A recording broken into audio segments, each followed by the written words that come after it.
Laura Mize, pediatric speech-language pathologist, and welcome to my podcast, number 451, Expressive Language Milestones by 12 Months. Brought to you by my website, Teach Me to Talk, where we're the largest online provider of ASHA-approved early intervention courses for professionals. So today I want to welcome you to this second show in our new podcast series, the Language Milestones podcast series. And as I said in the kickoff show, number 450, we've never done this topic before, even as we begin our 15th season of the podcast. So I'm so excited about being able to share this information with you. We're going to be looking at language milestones, and that's both the receptive piece, or what a child understands, as well as the expressive piece, what a child says. We're looking at all of the milestones from right at about 12 months, or actually under 12 months, all the way through 48 months. So I know this information will be so helpful for you as a pediatric speech-language pathologist. This is great reference material to realize how typical language development unfolds. It's also a great roadmap for us to use when we're looking at the little friends that we have on our caseloads, with how we can help them with what the next little rung of milestones should be, or our next little set of goals. And it's a wonderful set of information for us to use for parent education. And so I hope that you will consider purchasing CE credit if you're a therapist and need that credit. I know you're always looking for your opportunities to do that, but even if you're a parent or a grandparent, this will be fantastic information for you to use, again, as you work with the child that you love who has a speech-language delay. So we're going to be covering loads of material in each course, and so again, let's just get rolling with this. But if you let me ask you this, if you haven't already, would you please subscribe to our channel? It really helps, and we so appreciate it. All right, so today we're looking at this first age range by 12 months, and at 450 we started looking at receptive language, but today we're looking at the expressive language piece. And as you'll remember, expressive language is what a child can express or what he can say, and we typically think about that with words, but as we'll be talking about today, it also involves the other nonverbal ways that we have of learning to communicate, and those things that we learn even before we're able to use words. We actually continue to use that nonverbal communication through the rest of our lives. I'm doing it now. I'm using my hands as I talk. I'm using facial expressions as I talk. Our body language plays a big role in communicating, and that's what happens just before children begin to acquire words. And that's an exciting thing that we're going to talk about today as we look at these skills for children who are just under 12 months or right at that 12-month level. Actually, these skills can also be applied even to a child who's not verbal or not using words as their primary way to communicate. So if a child is using an AAC system, and AAC stands for Augmentative Alternative Communication, and that would be anything instead of using words. So a picture system, sign language is AAC, or another kind of device that a child uses, whether it's, again, it could be something, a speech generating device as simple as just a little button that he pushes, or something that he uses on a tablet, to a full system that's specifically designed for that. But we can take the expressive language skills and also or expressive language milestones, and also use those with our little friends who are on our caseloads who are AAC users as well. All right, so let me give you some more information about expressive language before we start to look at the skills that we're going to be talking about today. Expressive language is highly dependent on a child's receptive language, and that's because children understand words before they begin to use those words meaningfully as they learn how to talk, and even as they learn how to gesture. That receptive language piece has to be there initially. And so one of the things that we said in show 450 is that anytime a child has an expressive language issue, as speech-language pathologists, we always default to looking at the receptive piece first, because that's how closely they're connected. You can't talk about what you don't understand. Or when you do, it's obvious, right? As an adult, when an adult is sort of trying to do that, and you kind of get my play on that here, but it's so true with children just from a concrete perspective. And we do have little friends who are echolalic, who seem to repeat things or use a lot of language that they don't really comprehend. But for the most part, children, and that would make it atypical. So for typical language use, children understand words before they can say words. And so Expressive language is highly dependent upon a child's receptive language abilities. And so we want to make sure that we always keep that in mind. So anytime that a child has difficulty understanding language, we know that he's going to have difficulty using language as well. The problem is, parents can recognize pretty easily when a child isn't using words. They say she's at her first birthday, or she's 18 months old, or oh my goodness, she's 2 and she's still not talking. And that is something that parents and everybody can easily see. But the receptive language issues are often more subtle. And so we have to really always, again, be cognizant of that as early intervention professionals and really share that information with parents, because anytime there's a receptive language problem, there's going to be an expressive language problem too. And on the you can have children who have expressive language issues and who understand language just fine. And that's what happens a lot, is parents just assume that their child falls into that category, that they're simply a late talker when there's much more going on developmentally. And so we need to always be careful to sort that out, and we'll continue to talk about that throughout this series. But let's go ahead right now at the beginning of the show and take a look at the skills that we'll talk about as we move through the rest of this course. And I'll be sharing strategies and my best tips and tricks for helping a child attain these milestones. But first, let's just take a look at what these milestones are. Perhaps you may be a parent who's just tuning in that's just stumbled upon our channel on YouTube, and so you want to really check to see how your child is doing. So let's just take a look at that now. We'll be putting expressive language skills by 12 months here on the screen so that we can talk about that. The first skill on our list here is vocalizes with different sounds for different reasons. What does that mean? That means that a child says lots of different sounds for several different purposes. And so I don't want to get too much into this now. I really just want to read the skill list and talk about it, but we'll be looking at, again, the variety here, not only the variety in the kinds of word approximations that we hear, but also the variety in how a child uses the word approximations that he or she has learned.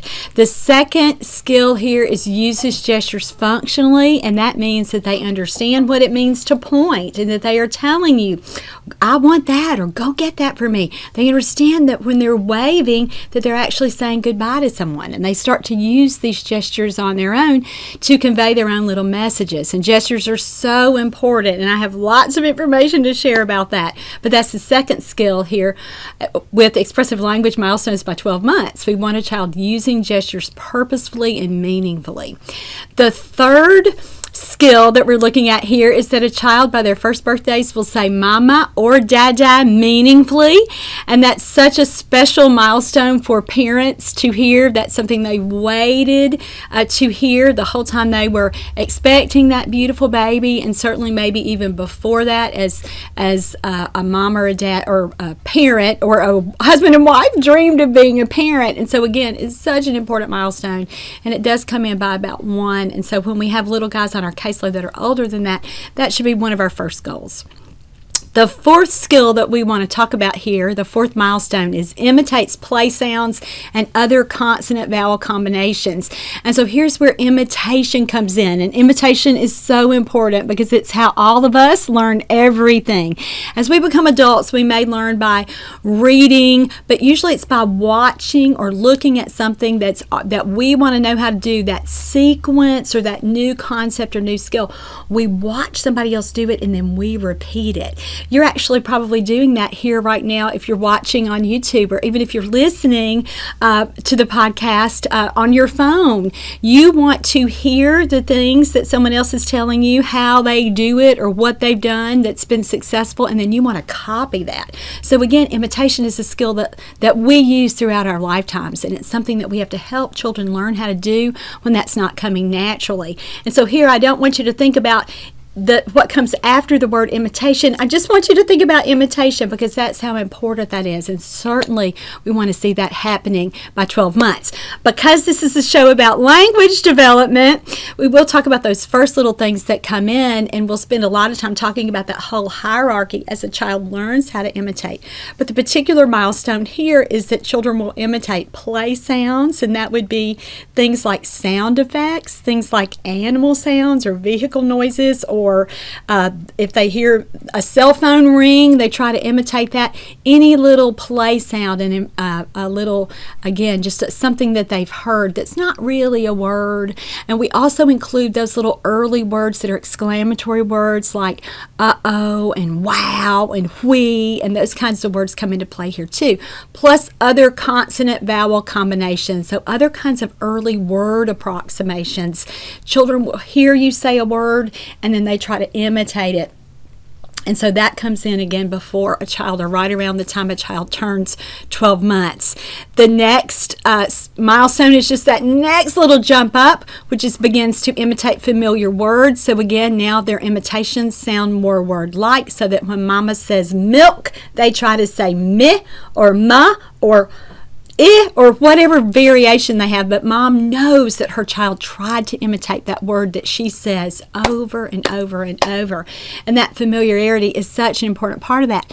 Children probably don't imitate words that they don't hear as frequently, and that's again because we've helped their little systems begin to learn what that word means, and they've heard it enough that they want to, and they understand it well enough that they want to try to say it too. And so that's what happens here as children begin to imitate familiar words, and they move more and more toward using language and again learning how to communicate again with our verbal system.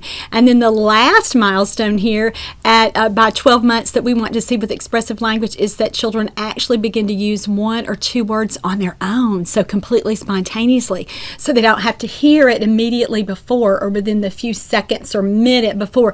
They start to be able to hold that little picture of what they want to say in their minds, and then they actually say it. So it's such an exciting milestone that happens right around the time that a child reaches his or her first birthday. All right, so those are the milestones that we'll be talking about through the rest of the show today, so that I'll teach you my best ways for helping children attain these milestones. So let's talk about, before we get going with that, the age ranges that we're using for this entire podcast series. For this series, we're going to be using milestones with those time-tested, traditional age ranges associated with them. We are not going to be using any of the newer screening milestones that were released in early 2022 that caused such an upheaval in our world of early intervention when this organization published those numbers without really consulting anyone who was a speech language expert on that panel. And the problem with that isn't that SLPs were left out of that discussion. The problem is that the results of that are actually going to be contraindicated probably to the published intent of what those guidelines were supposed to do.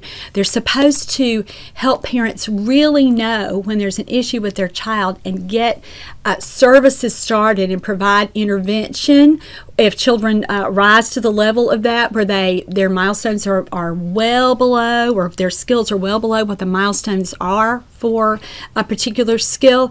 However, there's a step that kind of comes before that, which is called surveillance, where we're going to monitor children and really keep an eye on them and really help differentiate children who are just at that naturally slower pace of development, which is absolutely fine, versus children who are really, really atypical.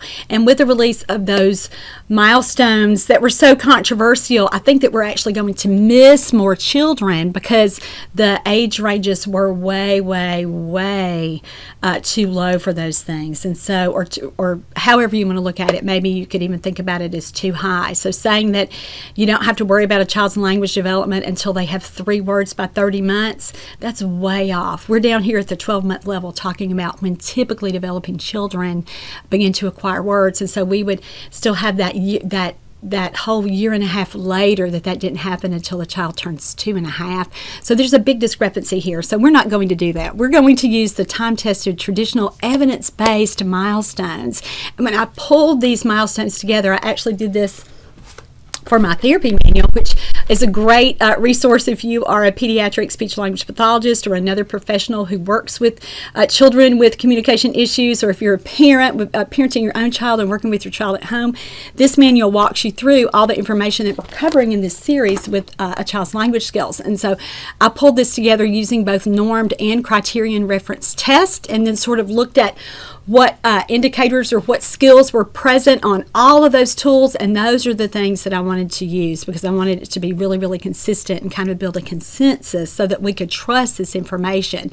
So I used the Rossetti, the Carolina, the HELP, the PLS-4, and the Bailey scales, and checked then other popular resources and references that parents have come to rely on, like the What to Expect When You're Expecting series, so your baby's first year and then the toddler years. And again, look for consensus for those. So that's what we're going to be using as our basis for the milestone age ranges that we're looking at. For kids with known language issues, so we know that they're not going to meet the milestones with these age ranges, and sometimes therapists get upset when we use age ranges, and sometimes programs try to discourage us from doing that because they say that that's upsetting for parents to see that their child is a year and a half or 2 years or 6 months or whatever behind.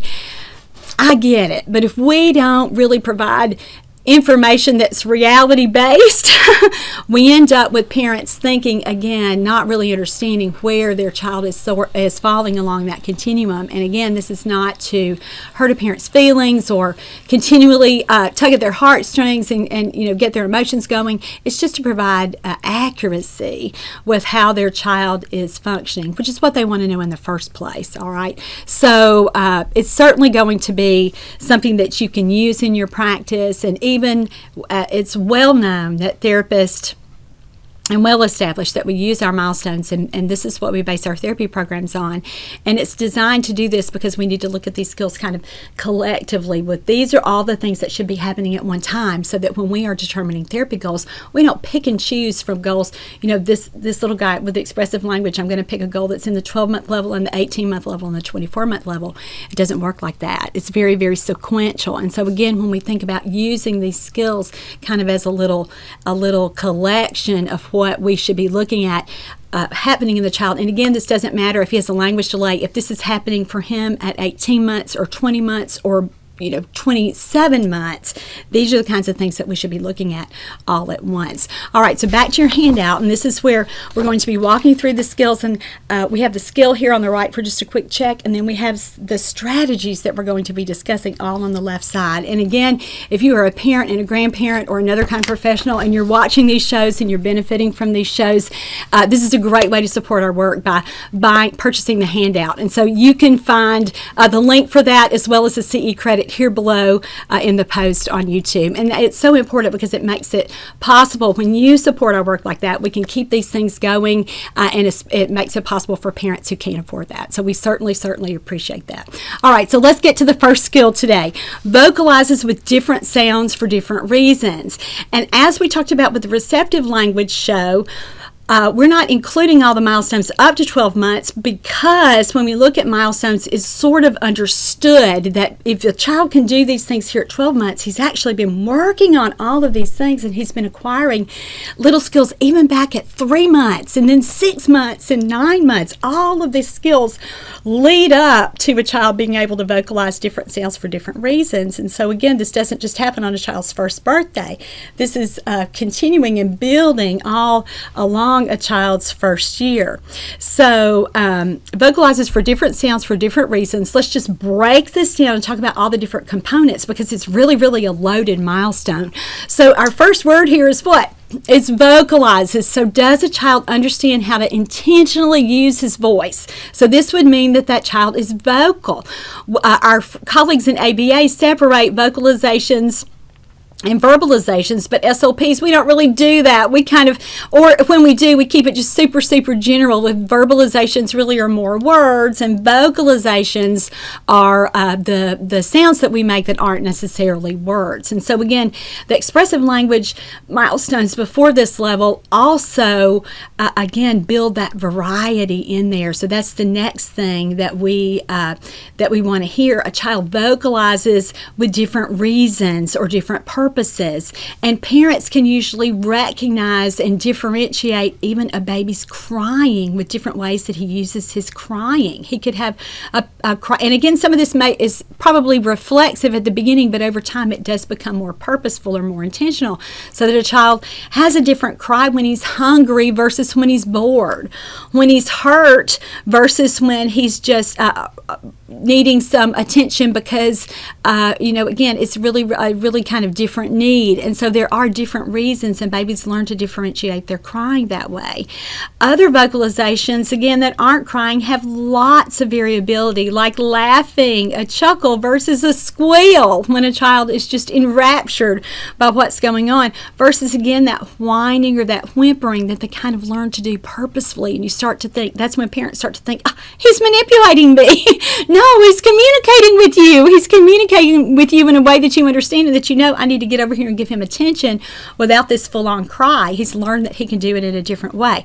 So certainly lots of variety there, even with how children use or learn how to use those vocalizations, and again, make them more purposeful and more specifically directed. Now, we can also take a look with the vocalizations here with variety and be really, really technical, and we can look at this as a speech-language pathologist from an articulation or a pre-articulation phonological development step here, when we start to notice the different specific sounds, specific phonemes that a child is, again, beginning to use in their babbling and in their vocalizations. And so by 6 to 9 months, we know that we want a baby to use 4 different syllables. We know that we want them to vocalize a 2-syllable combination like Dada or Baba. And again, that's by 9 months. So again, when we've gotten up here to the 12-month level, we've actually extended some of this, so that when we have it, we know with our milestones that we're not putting them, even though we're looking at kind of what the average age is here, there are going to be children who have done the skill months before. So at that 6 to 9 month level, certainly something that we want to see at that 6 to 9 month level too, as we're marching toward that first birthday, is babbling duplicated syllables like ma ma ma ma ma or ba ba ba ba ba. All right, so when we're looking at speech development here, the first speech sounds to develop, and this is according to Dr. Rossetti of the Rossetti Infant Toddler Language Scale. The earliest vocal phase, the vocalizations consist of consonants with a vowel. And so the consonants that we hear most often are lip sounds, or our bilabials, primarily our M's, but you can also have a B and a P there. Our nasal sounds, and M is also a nasal sound, so our M's and our N's, and even the ng, because children or babies in this period will also grossly approximate pharyngeal or throaty sounds. And so they primarily are here at the front of their mouth or at the back of their mouth. Now, Lingual Systems Guide to Communication Milestones also lists several sources for speech sound acquisition, and if you are a speech language pathologist, you'll probably recognize this little list. So BPM, TDN, KGHW, and then they've added an S and a Y, the Y sound. And so again, we recognize this as what? It's our earliest list of early developing consonant sounds that we primarily expect children to master in words by the time they're 3. But look, when experts and researchers say that those sounds actually come in much, much earlier than that in that baby's first year, as they are babbling and again learning to vocalize. And so we kind of looked at consonant sound development there, so let's look at vowel sound development. And again, we're not going to be using phonetic symbols for this show, but let's just kind of keep it at let's keep it at a level that our other peers that are not speech language pathologists or the parents who are joining us will understand. Vowels, we can talk about long and short vowels, A, E, I, O, U, and sometimes Y, but there are many more vowel combinations than that, or vowel variations than that. We think about as speech language pathologists where vowels are made in our mouth, and we also think about front of the mouth, mid-mouth, and back of the mouth. Vowels also include vowel combinations that we think about as diphthongs like oi and boy. And let's talk about how important vowel sounds are. Now, when I went to graduate school, back in and even undergrad back in the 80s and early 90s, we didn't talk too much about vowel development, but we know, and that's because in typical development, children don't really have difficulty with acquiring vowel sounds. If a child is typically developing, and if with language, and if he's going to just have a little mild speech problem, we know that those issues will primarily affect his intelligibility because he's substituting or deleting consonants. And so again, vowels have not gotten as much attention until recently. It's a big marker when a child isn't using lots of variety with their vowel sounds, and that's when we start to think about speech sound disorders like apraxia, or if there's a muscular involvement in the child's body, we know that dysarthria could be a problem, and that could also lead to difficulty with speech intelligibility and difficulty at this earliest phase with not producing enough variety with their consonant sounds. And so again, when we start to see these issues come up, not when a child is older, not when they are preschool age, or not even when they're over 2 and not talking, these issues happen now. These issues happen right when again can even be spotted in that baby's first year. Now let me say something here. Will we diagnose these kinds of things at 12 months? Will we say, this child has a phonological delay because he or she is not using 4 different syllables by 9 months? No, we're not going to do that, and we're not going to treat children for that at this early age. But when we go back and look at their histories, or if we do happen to practice in a program that lets us participate in developmental surveillance where we are monitoring children and not necessarily providing services, those are the kinds of things that we'll notice. And so again, this is just for your information so that you are aware that these things really do have their roots in infancy. All right, so back to this milestone, vocalizes with different sounds for different reasons. That last part we talked about, we want a child vocalizing using his or her voice purposefully. We want the different sounds coming in, so that sound variability. We want different consonants and different vowels. And now we're going to look at the pragmatic part, or the language use part.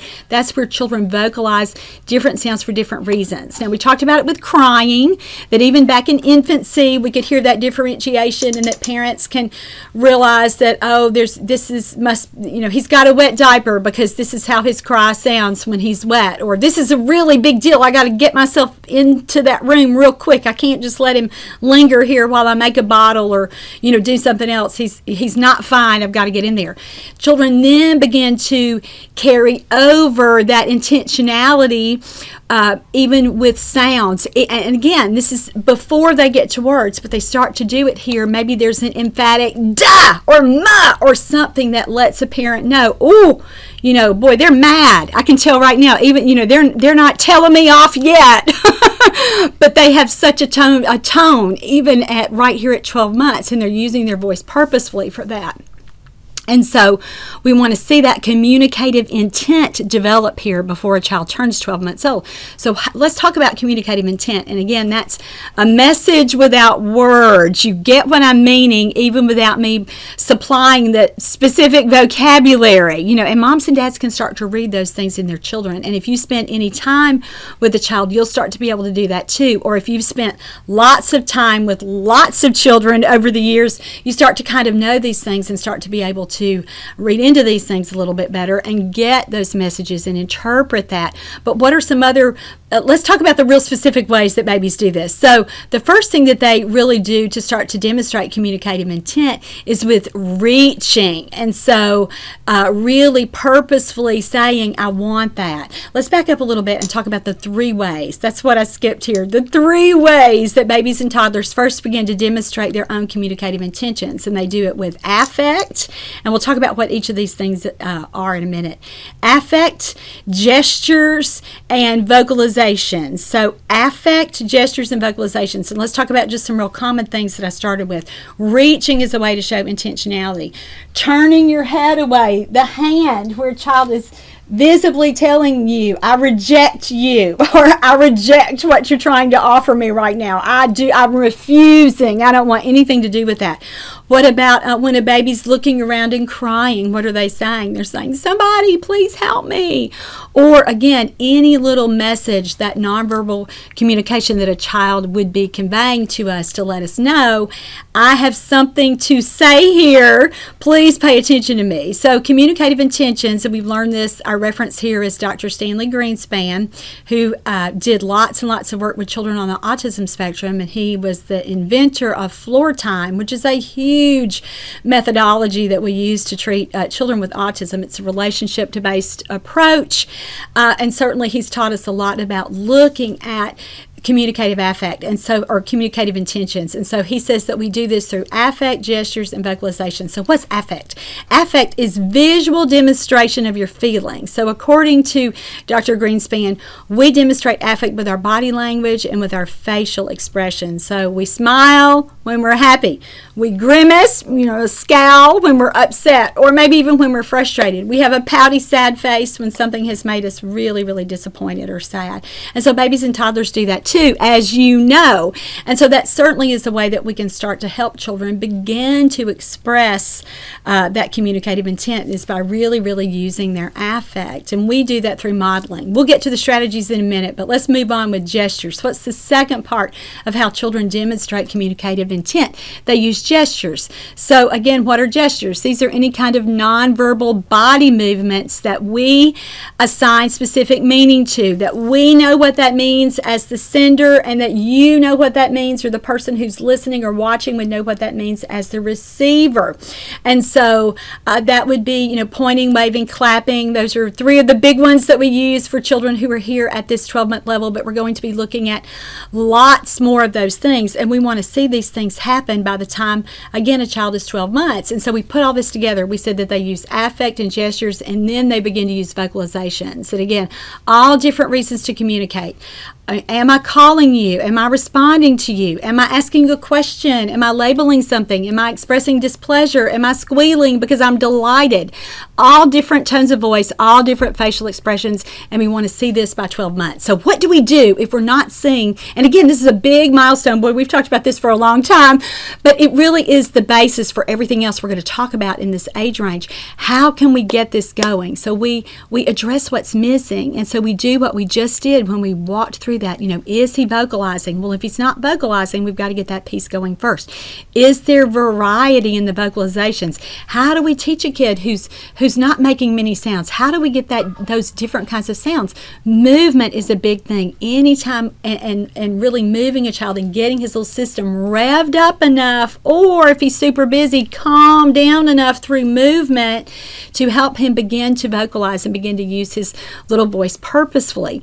And again, we're not just focused on words here, we're focused on sounds, and we look at when is this child more vocal, when is she likely to make more noise, what kinds of noise do we hear, what can I do with movement, with changing that, with the variables that I can make a difference with. If I'm really excited, is she more vocal, or do I need to pull back and be a little bit more reserved? Do I need to have her in the bathtub? Does she get more and more vocal with water play? Is it any kind of movement, not only there in the bathtub with these incoming sensory experiences, but is she more vocal when she's on a trampoline, or when she's on a swing, or even when I'm swinging her in a blanket? And so again, we manipulate these variables. And we're not just listening for words here, because if a child isn't consistently vocalizing, that is a long-term goal. We've got to get the sounds going first. And so we look at that, and again, we figure out what piece is missing, and we supply. That is our solution to get all of the rest of the milestones going. For some kids, they might need a medical consult. They're not vocalizing because they don't hear consistently. They've had lots and lots of ear infections that weren't detected or treated. And so we may have to do some things with pursue some medical consults before we can move on. Sometimes, again, if a child really isn't vocalizing and there's no known reason for that, a child may need an ENT consult just to rule that out. Let's move on to the affect piece. What if a child isn't using a lot of affect? What if they are really flat a lot of the time, that you don't see much variation, or you have to work really hard to get them going and to get them engaged? Well, you model affect. You start to show a lot of heightened affect. You kind of go so far the other way so that a child starts to really notice those things, and you start to pull them into communication that way. And so you're real animated. You exaggerate your feelings, and it's not always the fun, woohoo, bubbly feelings, which are fantastic, which we talk about all the time here on the show with how fun we have to be. But at the same time, you model everything. If you're disappointed, you model that. If you're upset, you model that. And so again, you really wear your feelings out here on your face so that a child can start to see that and react and respond, because they can't always understand your words here at this point, particularly here at 12 months. They're starting to understand some things, but they really need the visual cues too. And so you be sure that you're doing that with your body, with your own facial expressions, and with your own body language to really demonstrate that.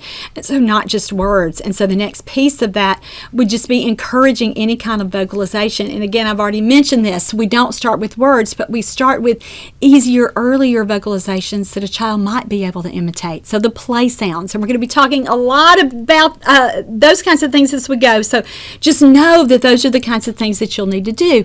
You'll need to use less words and more sounds, and not more, more sounds like yay and wee, or oh no, or oh boy, those kinds of things, those emotionally laden words, exclamatory words. And so what do we do if a child doesn't seem to demonstrate interest in communicating? So, we don't really see the affect there. We don't really see the gestures and vocalizations. Lots of times it's that we need to pick better motivators. So we need to increase his reasons or his desire to communicate. And so we have to think about what a child likes, and we have to think about when we've seen him or her light up. Those are the kinds of things that we need to use, again, to teach communication and to help a child learn how to vocalize consistently. And so let me just say here, when we don't seem to see affect, gestures, vocalizations, when we don't see that communicative intent developing, it could be lots of things. It could be, again, that a child has just a lower level of arousal. Perhaps there's some kind of diagnosis that as a parent you already know about, a medical diagnosis, so you might already have that reason. But sometimes there will be a developmental diagnosis that comes later, like autism. But we see it here again, even before a child turns 12 months. We don't see that eye contact. We don't see that joint attention.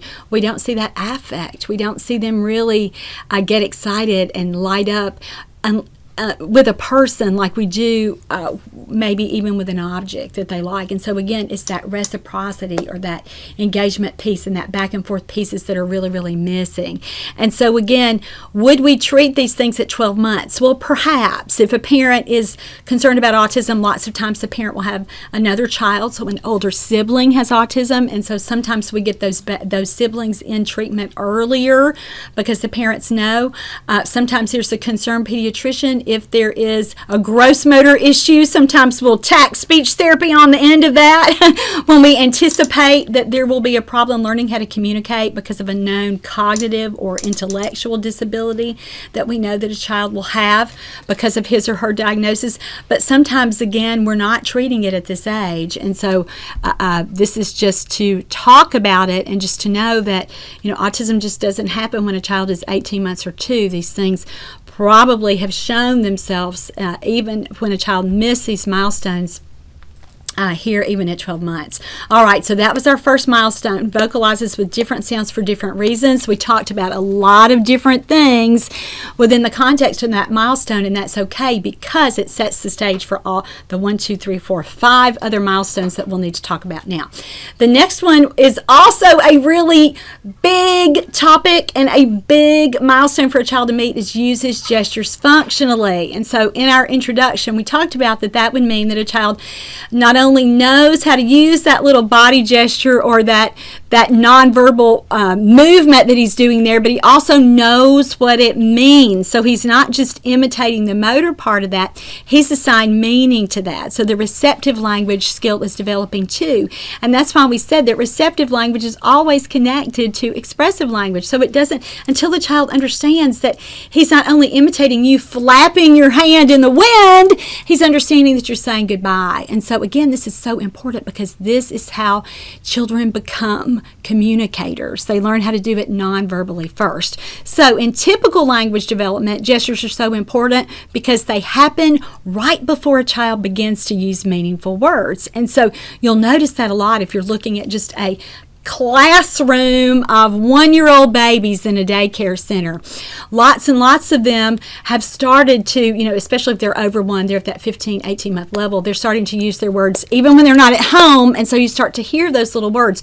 Do you know what all those kids are also doing? They're also the kids that are waving bye-bye. They're also the kids that are pointing. They're also the kids that may be coordinating a gesture or a nonverbal action with a vocalization like, to tell that teacher that I want that, or look at that. And so that's so important here. And so that's what we use as speech language pathologists and why we work on gestures, because we know because of that continuum of development, that typical acquisition pattern, that's what happens first. We see those gestures come in before a child learns how to talk. And so let's look at some examples of some gestures that we see around 12 months. And I want to go ahead and put this list up on the screen so that we can talk about them together. Clapping to demonstrate excitement, pleasure, or approval. So that would mean, and again, usually kids, I haven't said this yet, but typically children imitate these things before they start to do them on their own. Actually, let me back that up. They always imitate these things before they start to do them on their own. And so again, we're not going to see a child just start clapping out of the blue unless he or she has seen someone else do that, or heard someone else do that, or been exposed to that. And so again, this is why we talked about gestures back in the receptive language portion of this as well. Are they imitating gestures? Are they copying? And we spent a lot of time talking about that in show 450 with how important imitation is.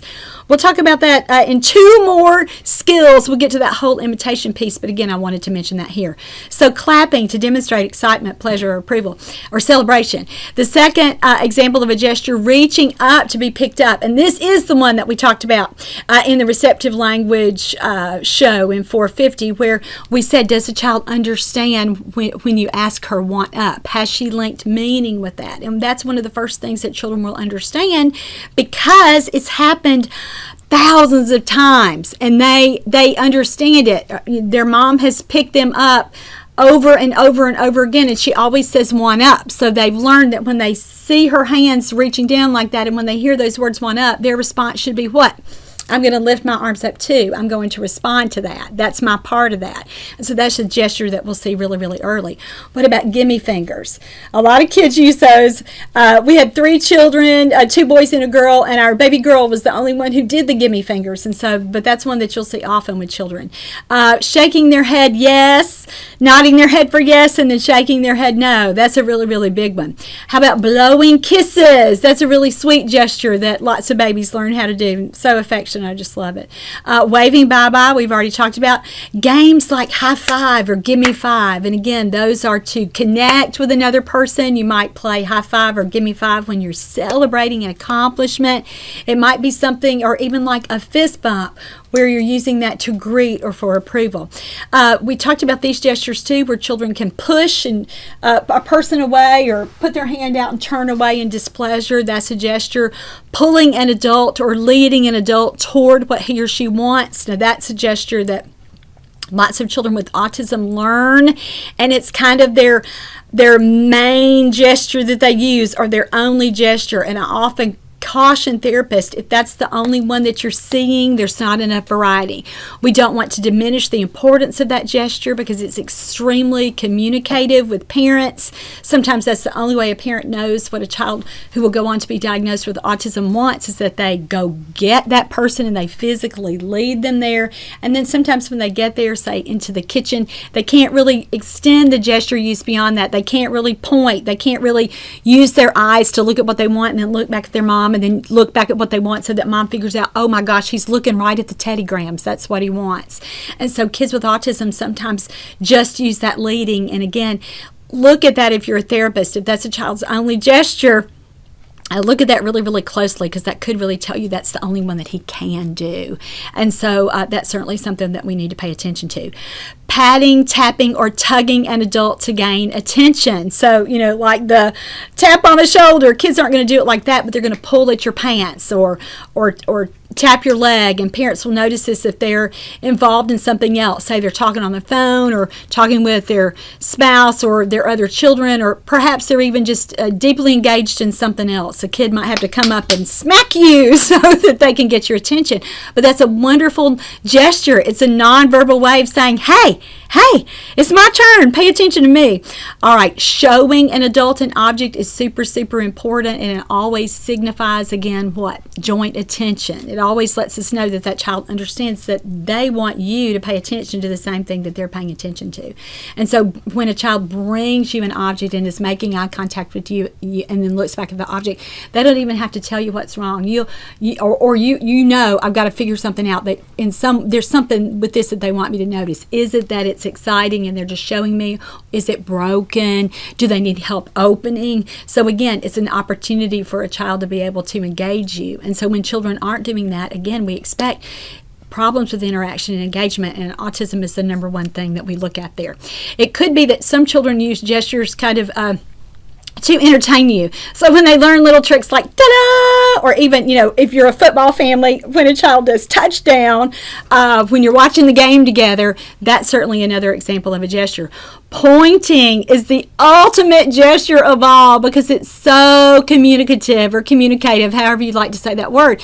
It's you telling somebody specifically, I want to manipulate your behavior with this. I want you to look at that, or I want you to reach that for me, or that's what I'm talking about right there.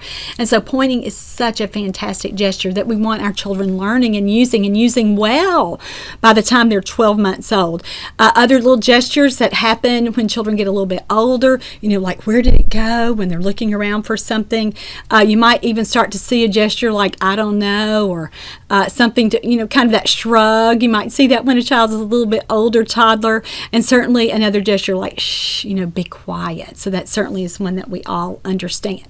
So Dr. Amy Weatherby has done lots of research and lots of work with children using gestures at her First Words project, and her reference that she uses is one that all early intervention therapists should commit to memory. We want children who are typically developing have 16 gestures by 16 months. And that's how important nonverbal communication is. And so that's certainly an indicator that you'll want to commit to memory. So how do we get gestures going when we don't see them typically emerging? Now, I've taught entire courses, hours on teaching gestures, so now we're just going to have to really summarize this information, and I'll list those shows in the link below here on YouTube, but they're also listed on the second page of your handout there with all the related podcasts. So if you've purchased the handout, you can certainly get the list of shows that way, where you could get some more information about teaching gestures. But mainly we do that by modeling. We have parents increase their own gesture use first. Next, we want a child to imitate the gesture. And imitation here is easy to sure, because why? Because you can make a child's hands do the gesture. You can't make them talk, but you can help them gesture. Over time, you're going to fade those cues so that you're just modeling and the child imitates. And so he begins to know that when Mama's leaving, that he waves bye-bye to her when he hears those words. So when we've worked on gestures like that, we've had parents increase their own use of gestures, and we tell them really specific things. We talk about saying, I want you to point a lot. I want you to point and say, look, to make sure that your child's attention's redirected. I want you to do a lot of clapping. I want you to exaggerate when you want to pick her up with your hands out. I want you to play Give Me Five with her all the time, so that she is responding to you and is using a physical movement to do that, not just with her facial expressions and her attention, which is fantastic, but that she learns to do her part in that little routine and respond. And so again, we talk to parents about that, and we get that going. We say, when she's not doing a lot of gestures, help her. You've got to tell her how to do it. You've got to show her how to do it. And then lastly, you've got to make her do it. So take her hand and help her wave bye-bye. Take her hand and help her learn to blow kisses. Teach her these little tricks, because these are all steps on the way to talking. If we've done that for a while with the child and they are not near learning how to imitate, where they imitate without you using a lot of physical assistance with that, we know there's something missing. So we know that they may not understand how to imitate. And so we've got to back up and we've got to teach them to do what comes before they learn usually how to imitate with body movements and body actions.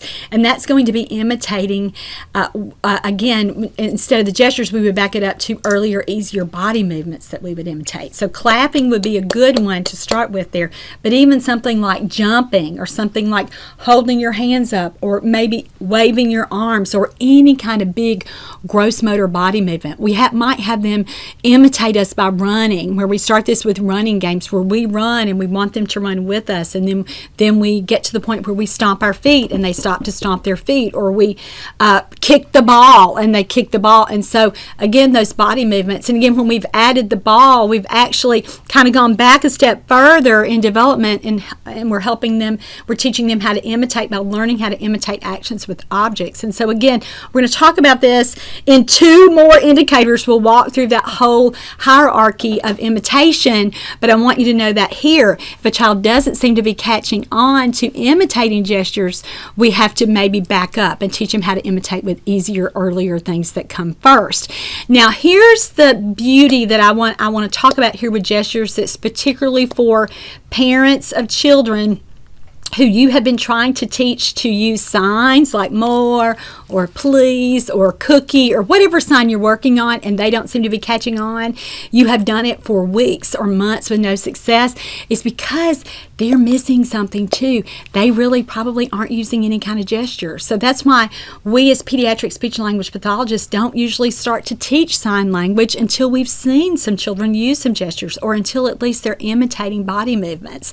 So if you are a therapist and you've missed that connection, ding, ding, ding, ding, ding, I want you to get it today.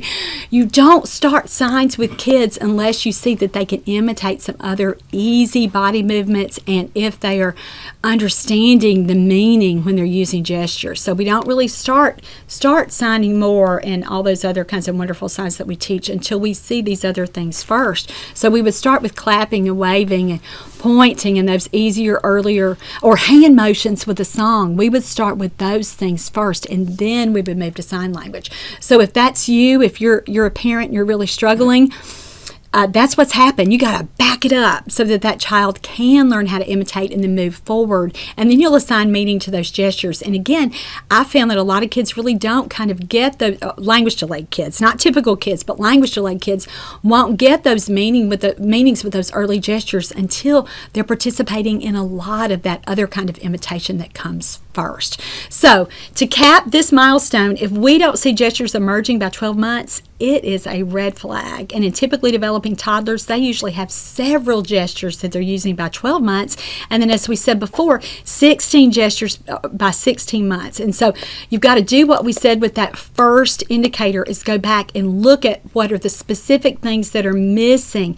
If it's a motor issue, treat the motor part. If it's that they can't really wave or use their hands or anything purposefully, that's an OT-PT thing. So we've got to get that consult going with that. If it's a language issue, again, kids aren't symbolic yet. We've got to back that up, and we've got to make sure that we are teaching receptive language so that they start to make those associations and learn those meanings. If it's a cognitive issue, again, we're going to address that just like the receptive language piece. And if it's a social issue, the child isn't connected enough, isn't engaged enough, we start there with social games. And again, are we doing this for a 12-month-old? Probably not, unless there's an established medical condition or pre-established condition that allows us to treat them at that early age. But these are the same things that we do when a child has those same kinds of delays and issues with gestures at 18 months or 24 months or 30 months or 4. Whenever you're getting them as a therapist, that's how we work on gestures. The next milestone is a big one. It's saying mama or dada meaningfully. And again, we talked about in the introduction how parents have just waited and waited and waited to hear these words. And they may be waiting a while longer. And so we need to work on this as SLPs. And again, is this something, we're looking at the milestone with we want kids doing this by 12 months, but when a kid isn't doing this by 24 months, 2.5, 3, we've got to work on this. And so the best way that I have found to work on this is by playing a game that I call the Mama Game. And I recorded a video on YouTube about this years and years ago. I think it was 2014 or something like that, where we teach the Mama Game. But I just want to talk to you about how to play it here because I think it's so effective. And we talked about it back in show 450 with helping a child understand and be able to identify when somebody says, "Where's Mama?" Be able for that child to be able to look and find Mom at that point. But here we take it a step further where he starts to say Mama. So here's how to play the Mama Game. You start by putting a child in a contained space so that they are more likely to pay attention and not avoid, escape, or otherwise run away. So put them somewhere like a high chair or in a crib. The second thing that you're going to do is have Mom hide. And so if you're in a small space, you may have her just crouch down where the child can't really notice her.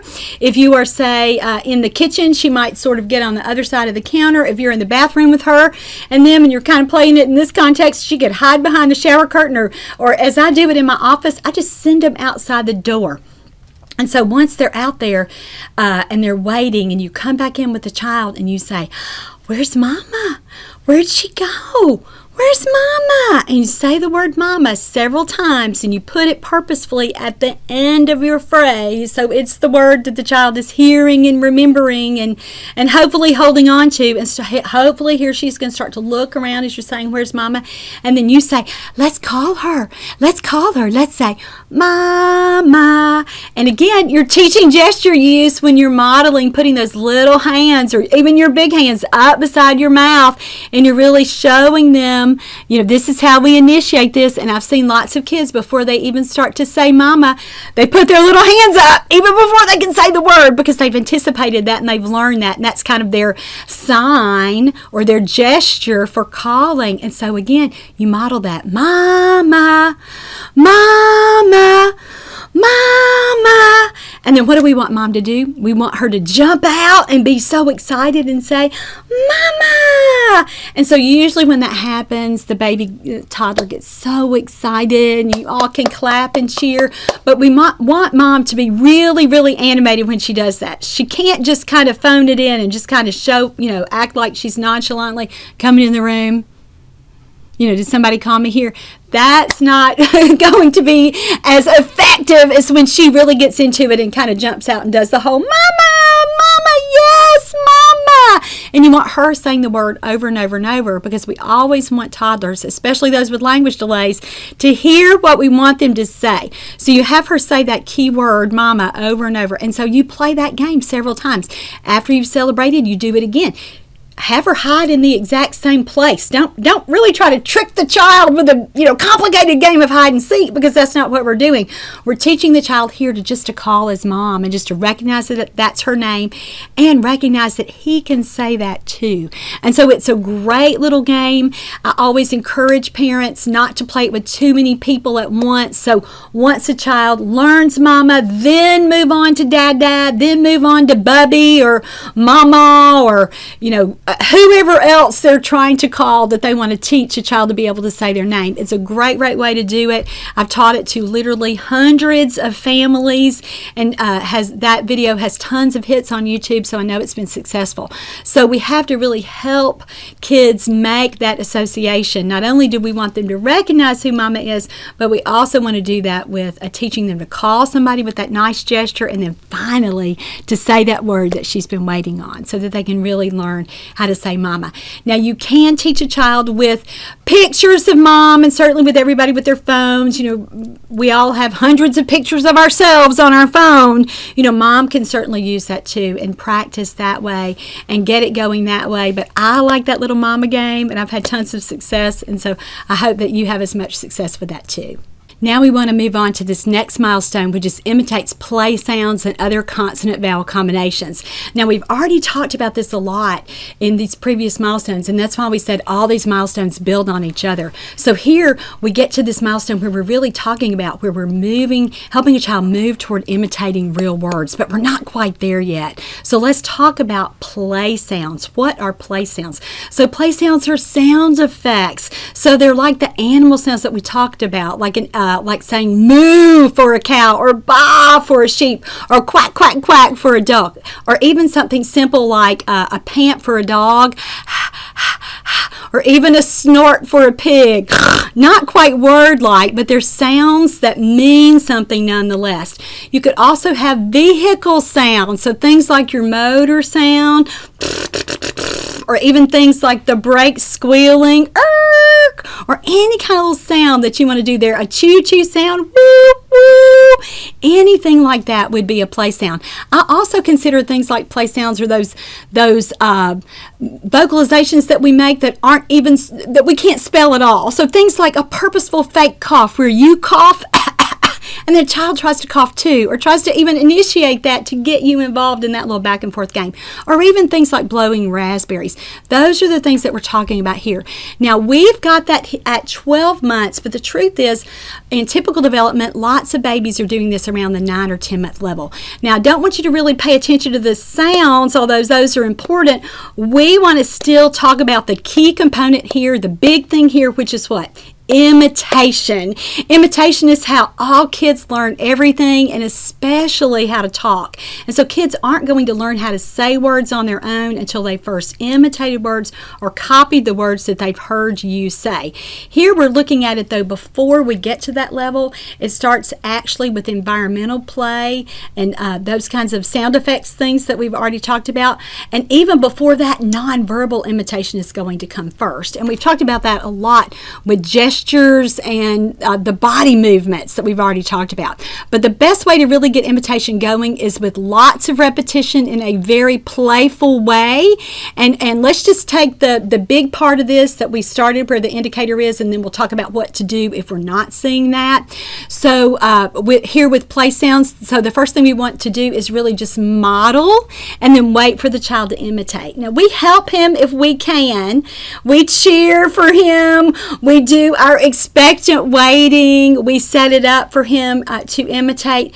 But again, we can't necessarily make him do it. So when we've tried to get a child to do a lot of environmental noises and play sounds and a lot of that kind of early imitation, and we're not seeing that, what do?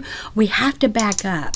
Imitation is best taught along that continuum. And again, I've done tons of podcasts and I've written entire books, an entire book called Building Verbal Imitation Skills in Toddlers, about the process of teaching late toddlers to imitate. I've done a whole podcast series about it with shows 422 through show 429, where I'll walk you through that process. But here we're just going to talk about it in the way that we've already sort of started talking about it, but I want to be really, really purposeful. So right now I want to put this up from our handout and talk about the specific steps that we teach. And here we're on page 2 here, and we say specifically if a child cannot imitate familiar words, we have to be sure that he understands how to imitate. So we teach that imitation again along this whole level system or hierarchy, where we start with actions with objects, and that's nonverbal imitation in play with toys. Once a child is doing that, he usually bumps up to learning how to imitate with body movements, and then that turns into gestures. And so we do a lot of teaching children just how to imitate things like clapping with, if you're happy and you know it, clap your hands, or other little social games where they learn how to, like patty cake, where they learn how to copy our movements, where they learn how to hold their hands up or hold our hands and row, row, row your boat, and then or they learn how to uncover their heads during peekaboo. So all those things that we talked about back in show 50 with the receptive language social games that we want them playing, that would be that second rung of imitation. The third little level here, we're moving out here with the body, up here to the head and to the mouth. And so we start with nonverbal imitation, things with our face. So even things like opening our eyes really big or opening our mouths here, blowing kisses, clicking your tongue, smacking your lips, any little thing that we can do to direct attention here. Now, the research is pretty clear that kids don't have to imitate these kinds of things to learn how to talk, but when we have late talkers that seem to have very little awareness and very little control and very little communicative intent, and they don't vocalize to express themselves, it's certainly a step that's worth mentioning and worth pursuing for those children who are having those kinds of particular problems.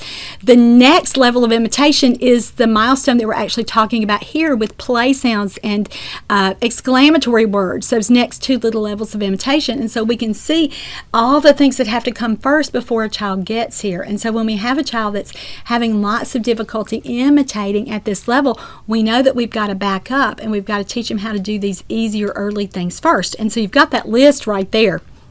And so that just kind of shows you where we are in the continuum. And so we have to all think about that constantly. If I have a kid who's up here at the 12-month level, or we're working on these 12-month skills and he can't do it, oh no, that means something's missing. Something's missing that comes before this skill. So that's what I wanted to impress upon you about learning how and teaching a child how to imitate play sounds and other consonant-vowel combinations. Sometimes it's that we're just not purposeful enough about doing this. We have jumped so far ahead to familiar words that we're only working on words like ball and milk and more and cup and mama and dada, which again are great, and mama and dada are totally the kinds of words that we see come in first.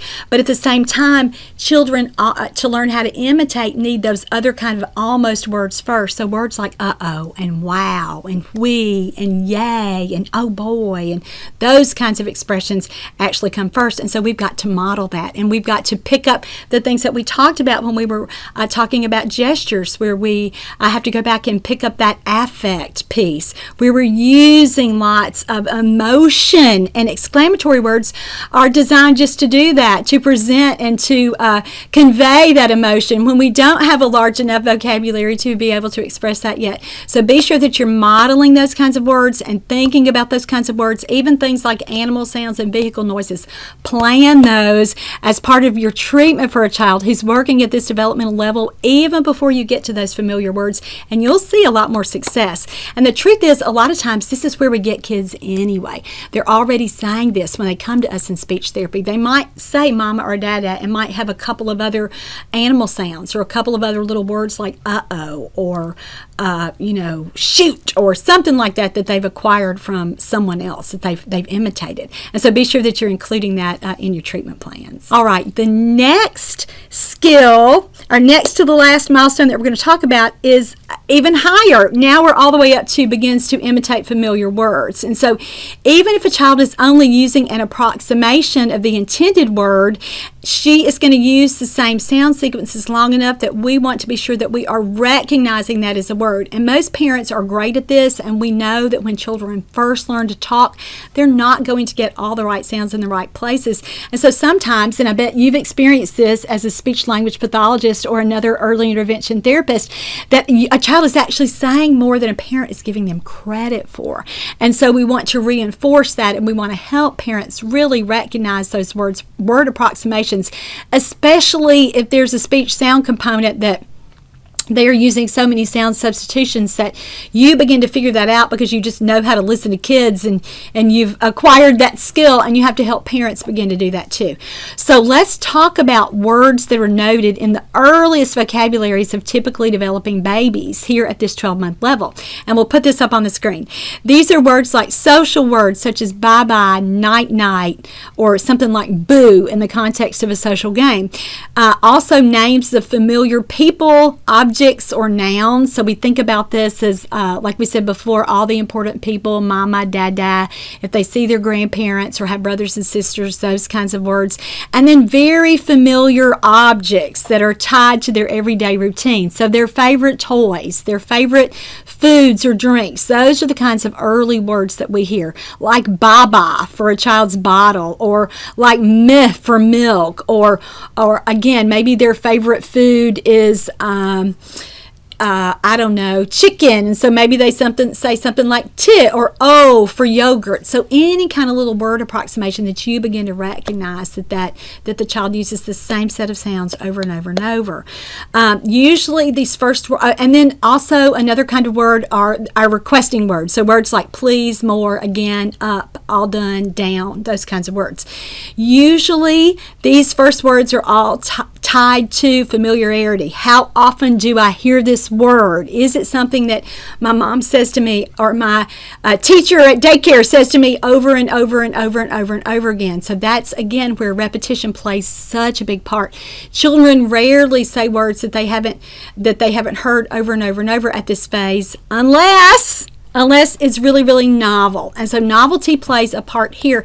I've got a cute story to share with you. I just spent a week with our grandbaby named Henry, the week that he turned 1. And at the beginning of the week when I was there, I bought a balloon for him. And so I would talk about the balloon. Here's your balloon. Let's see the balloon. I love the balloon. And he had seen balloons before, so it wasn't completely novel. But he started saying that word after about the first day. Boo! Boo! And so again, novelty can play a part with this too. If it's something the child really, really likes and is really, really into, that might be a familiar word that they begin to imitate pretty quickly too. All right, as we just reviewed when we were talking about learning how to imitate for play sounds and other early consonant-vowel combinations, it's the same system when we're teaching children how to imitate familiar words. So look at that system when we're all the way up here to words, and look at that's all the way up there at that, after it comes after verbal routines there with familiar words. That's how we have to teach children to imitate. They learn in that order. And again, average babies with typical development have worked their way through that process in these categories, and they're all the way up to familiar words by the time they're 12 months old.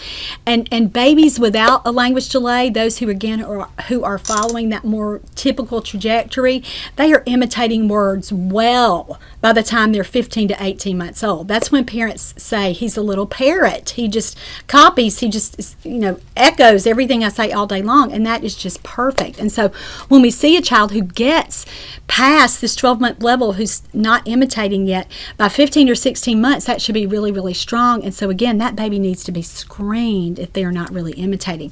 So how do we increase the likelihood of imitation?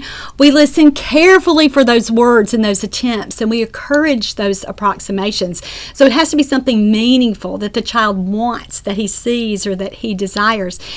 We have to use a lot of modeling, like we've already talked about. So we say the single word often.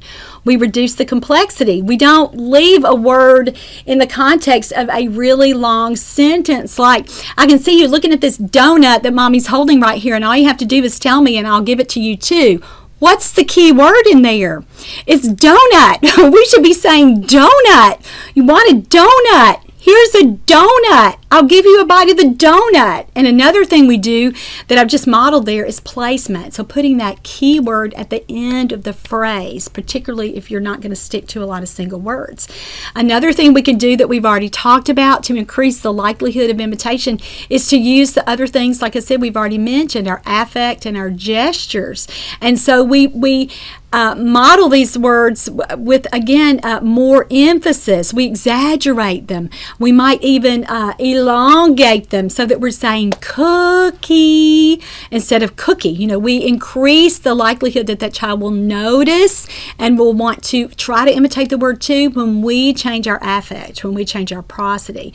Another important part of this is expectant waiting. And so that's where we give a child an opportunity to imitate. And I'm sure you've seen this as a therapist, where you have a parent that's so eager, and maybe even you as a chatty patty therapist, maybe you're just right there saying something like, cracker, tell me cracker, you gotta tell me, say cracker, I want you to tell me so you can say and you're just not even shutting up so that the child has a chance to imitate that word. And so we teach parents to pause and do that expectant waiting so that we're saying something like, cracker, you can tell me, cracker. And again, you're looking at them you're leaning forward, you're using your positive body language, you make your face fun to look at, you make your voice fun to listen to, and again, that anticipatory pause there, that pregnant pause, that we give a chance give a child a chance to imitate and jump in and say that.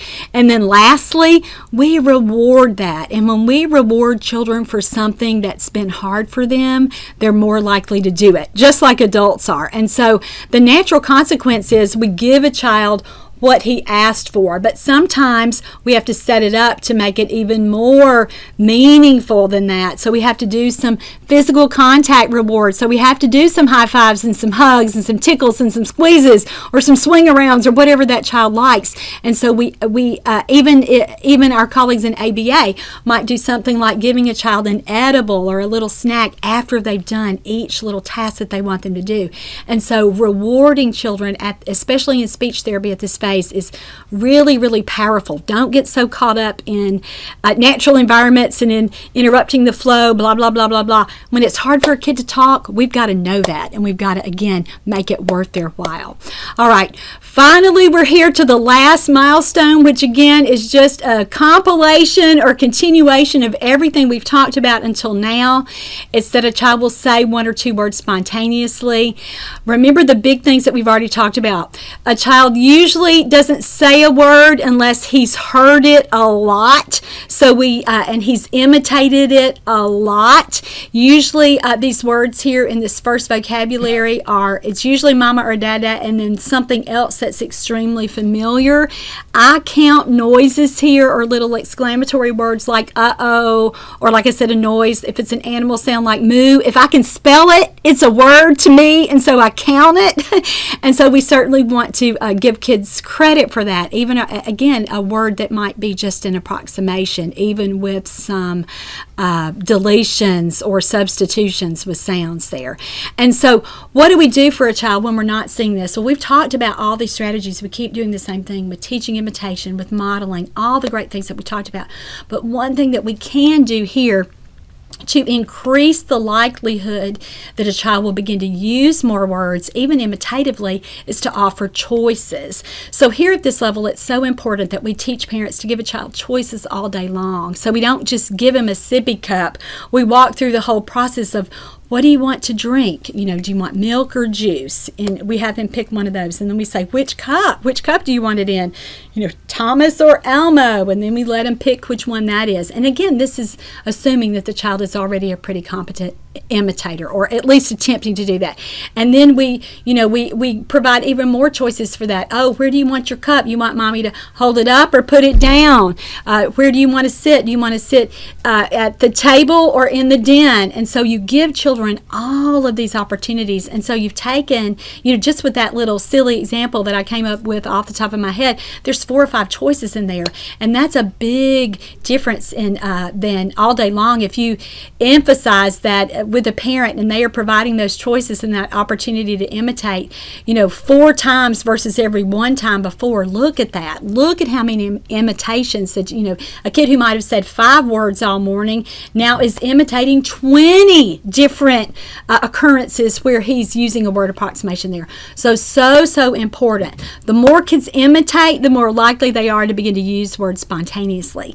Now, another thing that we can do here is to introduce a technique that we call withholding, but at this point in a child's language development, whether he's chronologically 12 months old or even older and a later talker or a toddler with a language delay or disorder, we want to use gentle withholding. And by that I mean that we withhold what he wants. Let's say that let's pretend like this is a book, a children's book. And so we're saying, you want book? Tell me book. You say book. And so we model that keyword, and again with pauses and time for him to imitate, we wait in between there.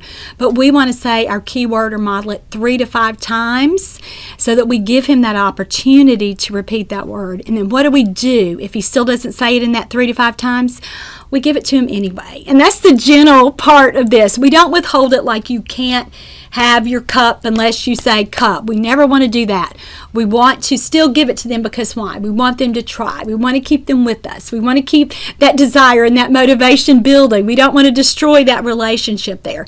And so that's what we do with gentle withholding here, and that is really, really effective. So let's talk about something that I bet that you've already noticed if you're a therapist.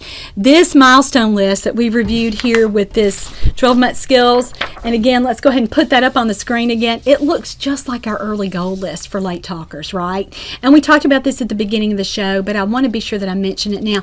This is how we work on these skills. We pair these together as our first little goals. We use the same strategies here for a child who's 12 months who would be acquiring these words in a typical way. We use the same kinds of strategies and the same kinds of hierarchy there when we're teaching imitation as we would with a child who's, again, with that language delay. And so these are the milestones just help us know how to focus our efforts, and again, whether that's in therapy or whether it's a mom or a dad at home. So these are going to be the specific goals that we work on first.